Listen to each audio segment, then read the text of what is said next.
Reimagining Futures, Indigenous Knowledge Systems and the Climate Crisis, Decolonial View Podcast 006.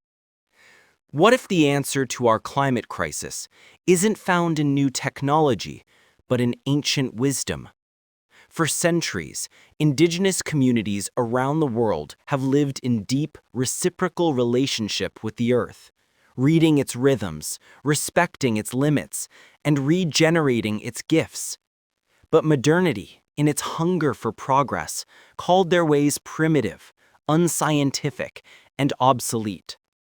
Now, as our planet burns, floods, and trembles, we are beginning to ask, could the very knowledge systems once dismissed hold the key to our survival? Are you tired of feeling helpless in the face of climate change?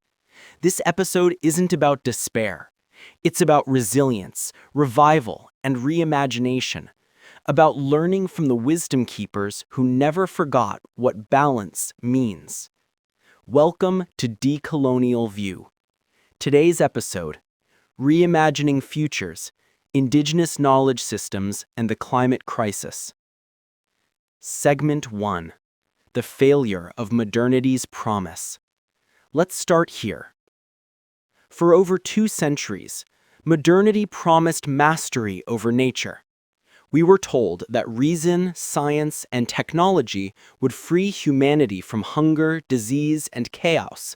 But the same systems that gave us progress have also given us extinction. Industrial agriculture poisons the soil it feeds from. Oil economies burn the future to power the present. Technology innovates faster than ethics can catch up. The climate crisis is not an accident.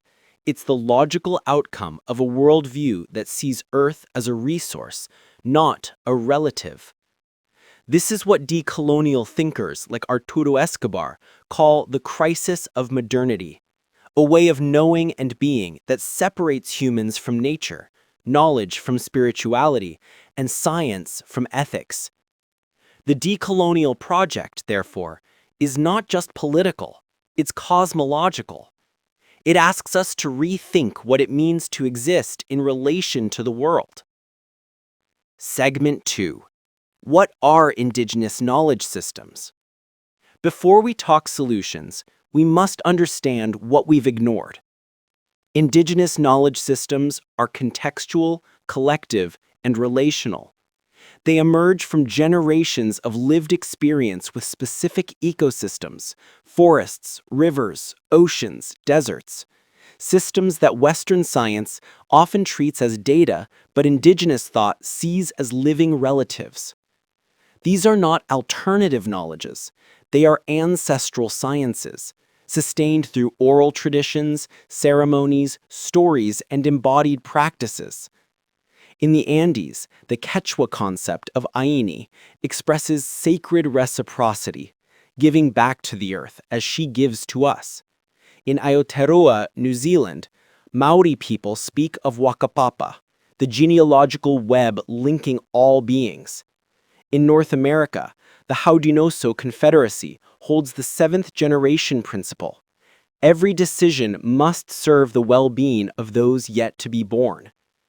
These are not metaphors. They are governance systems, environmental ethics embedded in community life. When we say Indigenous knowledge, we're not talking about superstition. We're talking about a different paradigm of sustainability, one modernity has yet to understand. Segment 3. The colonial disruption of knowledge and land. But these knowledge systems didn't simply fade. They were systematically dismantled. Colonialism wasn't only about conquering land, it was about colonizing knowledge. Missionaries, anthropologists, and settlers redefined indigenous cosmologies as myths, their rituals as irrational, their environmental practices as inefficient. Forests became timber, rivers became resources, and indigenous people were declared obstacles to development.